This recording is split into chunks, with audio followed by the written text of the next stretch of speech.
You know, it's funny how the world just throws all these formulas for success at us, right? Right. Like get rich quick, be more productive, have the perfect morning routine. Mm-hmm. It's kind of overwhelming. Yeah. But what if? Yeah. Like, what if real success Yeah. is about something more, something deeper? Absolutely. And so that's kind of what we're going to deep dive into today, Yes. looking at the Islamic perspective on success. Okay.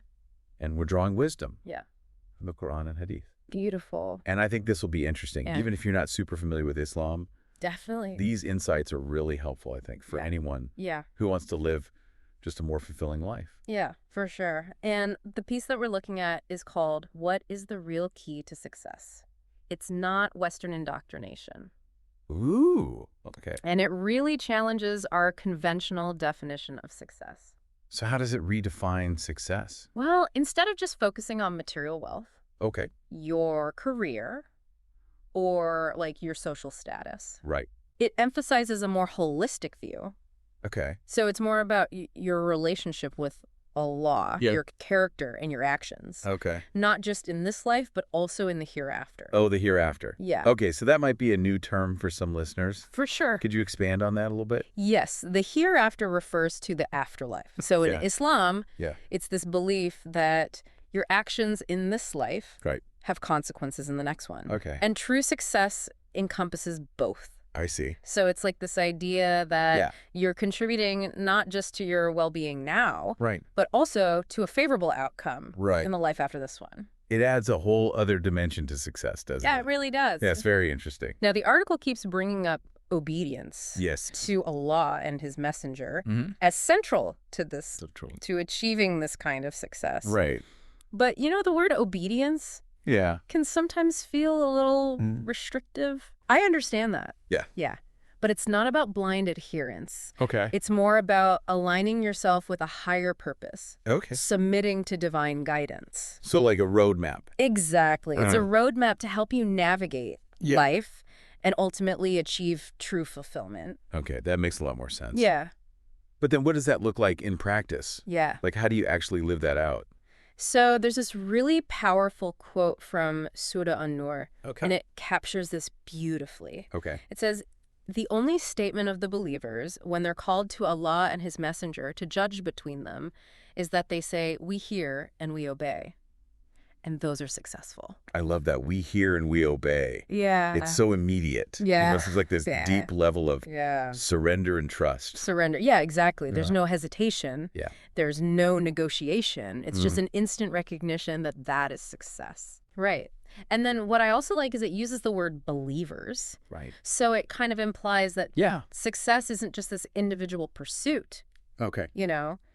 It's something that's found in community, Yeah. shared purpose. So it's not about like restricting your individuality. Exactly. It's about finding strength and purpose Exactly. within a community. Within a community. Beautiful. And this leads us to another important point, I think. Yes. This distinction between material and spiritual success. Yes, absolutely. Okay, so does Islam condemn wealth or worldly pursuits? Not at all. Okay. It encourages you to earn a livelihood Yeah. and enjoy the blessings of this world. Right. But it cautions against making them your ultimate goal. Okay, so it's about keeping things balanced. Exactly. Okay, I'd love to hear more about that balance. So there's this hadith from Ibn Majah, Yep. and it says that those who prioritize the hereafter find their hearts filled with richness and contentment, Okay. regardless of their worldly possessions. Regardless. Regardless, yeah. And then on the other hand, Yeah, those who prioritize this world often experience anxiety right. and a feeling of lack no matter how much they accumulate. So it's like that never enough feeling Exactly. that we see so much today. Yes, exactly. Yeah. And it highlights the limitations of seeking fulfillment Yeah. solely through external means. Right. True contentment comes from prioritizing spiritual growth and connection Yeah. with Allah. So we have to ask ourselves, Yeah. do we feel emptier when we just focus on material success? Right. It's something to think about. It is something to think about. Yeah. A lot to ponder there. Definitely. This actually sets us up perfectly to Yeah. go into the next part, Okay. which is this multifaceted nature of Yes. success in Islam. I love it. But first, I think we need to just pause here for a sec. Okay. Let these ideas sink in. Sounds good. So we kind of laid the foundation there. With obedience, the balance between material and spiritual success. Yeah. So let's get into some of the other, like, Go. dimensions of success that are outlined in the Quran and Hadith. Right, let's do it. Like, building blocks, Okay, what are those building blocks? What are the specific? Well, righteousness is a big one. Okay. Quran 87.14 states, "Indeed, he succeeds who purifies himself." Ooh, purification. Yeah. Okay, so is that like literal cleanliness or is that something more? It's both. Okay. It's like striving for moral excellence, Okay. refining your character, self-improvement. So it's not just about like achieving stuff. No. It's about the type of person you are. Exactly. It's But- about cultivating virtues, Yeah. like honesty, compassion, humility. I love that. It's Yeah. about character development. Yes. Yeah. Not chasing accolades. Okay. Okay. And then another big one is remembrance of Allah. Okay. Quran 62.9 reminds us that even when we're busy, we need to prioritize our spiritual connection. Yeah, it's so easy to forget about that. It When is. you're, running around doing life and stuff. Exactly. And that's why we have to incorporate, these mindful practices into our routine. Like what kinds of things? Prayer, reflection, just taking a moment to appreciate the blessings in your life. Okay. Starting your day with gratitude. Yeah. Pausing throughout the day just to breathe and reconnect. Just be present. Exactly. And then charity. Charity, okay.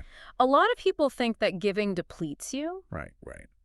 but Islam has a different view. Okay, I want to hear about this. So there's this hadith from Muslim Okay. that says, charity doesn't decrease wealth. No one forgives another except that Allah increases his honor. And no one humbles himself for the sake of Allah except that Allah raises his status. Whoa, okay, hold on. So giving actually increases your wealth, Exactly. honor, and status in the eyes of Allah. Yes. Okay, so it's about recognizing that abundance comes from a generous heart. Yes. It's not about hoarding things. Exactly. It's about letting go. Letting go, trusting. Yeah. Okay. And then seeking knowledge. Knowledge, right Okay. there. Quran 58.111 indicates that knowledge is a pathway to success and elevation. It's like learning is a lifelong thing. It is. Essential to growth. Yes. Yeah, okay. It's about nurturing your curiosity, always seeking to deepen your understanding. Of yourself and the world. Yeah. Okay, so this all sounds amazing and inspiring. Right. But, life isn't always a smooth ride. No, it's not. We all face obstacles and setbacks. Yeah. So what does Islam offer when it comes to navigating those challenges? Well, this piece we're looking at Yeah. actually provides some insights on that. Okay, let's hear it. Dealing with adversity, avoiding distractions, and maintaining hope. I love that. Yeah. Okay, so dealing with adversity. Yes. Quran 2.155157 emphasizes patience Patience? and steadfastness Okay. during trials. Okay. So these challenges, they're not like roadblocks. Think of them like detours, Okay. unexpected twists and turns that are part of a larger journey. So shift your perspective. Exactly. Mhm. Instead of getting discouraged, Yeah. remain patient, seek support, Yeah.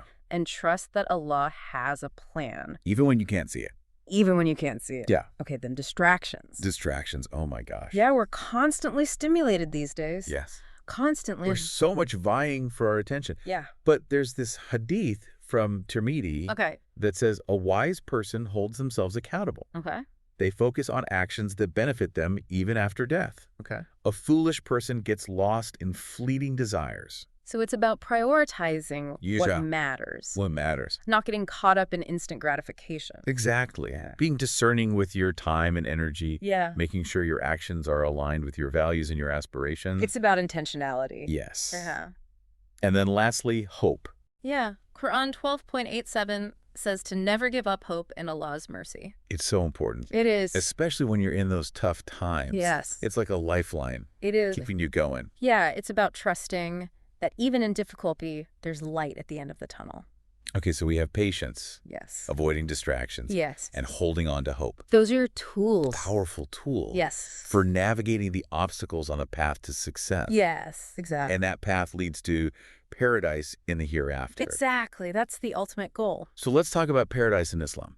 So paradise, the ultimate reward. Yeah. It's such a fascinating concept. Yeah. Tell me more about how paradise is depicted in Islam. Well, it's seen as the ultimate reward. Okay. For those who believe and do righteous deeds. Okay. It's described as this place of unimaginable beauty and bliss, Right. where all your desires are fulfilled Okay. and there's no pain or suffering. Can you even imagine? Right, like pure joy, Yeah. contentment, free from like worry or hardship. Yeah. That's amazing. Yeah. So what kind of descriptions do we find in the Quran and Hadith about this place? Well, Quran 2.82 says, Okay. and the ones who believe and do righteous deeds, those are the companions of paradise. They will abide therein eternally. Eternally. Wow. Eternally. That's incredible. Right. It really puts things into perspective. It does. Yeah. All our worldly struggles. Yeah. You know, it makes you think about what really matters. Here, it changes your priorities. For sure. For sure. And then the Prophet Muhammad, peace be upon him, Yeah. described paradise even more vividly. Okay. He said, Okay. Allah has prepared for his righteous slaves what no eye has seen, no ear has heard, and no human heart has imagined. That's powerful. It is.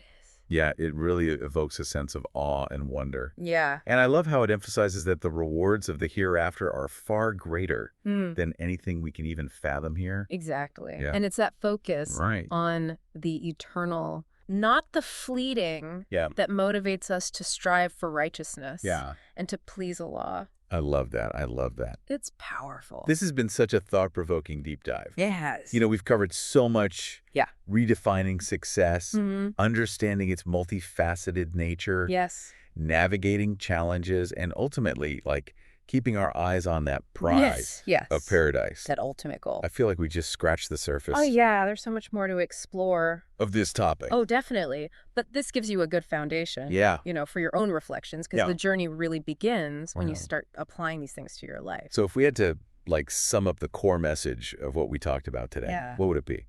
I would say true success is about aligning your life with a higher purpose.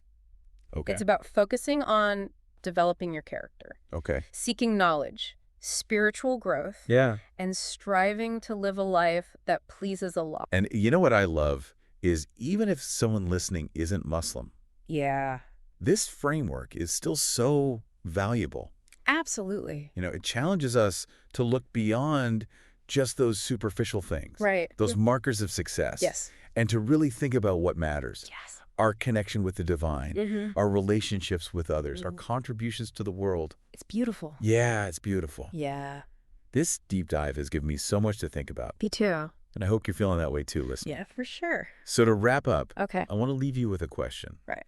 How can you apply these principles Yeah. to your own life, Yeah. to your own journey towards success, Yeah. both in this life and the next? What can you change? Yeah. What can you shift? What steps can you take Yeah. to align yourself Mm. with these principles? Yeah. Good questions to ask yourself regularly. Definitely. Yeah.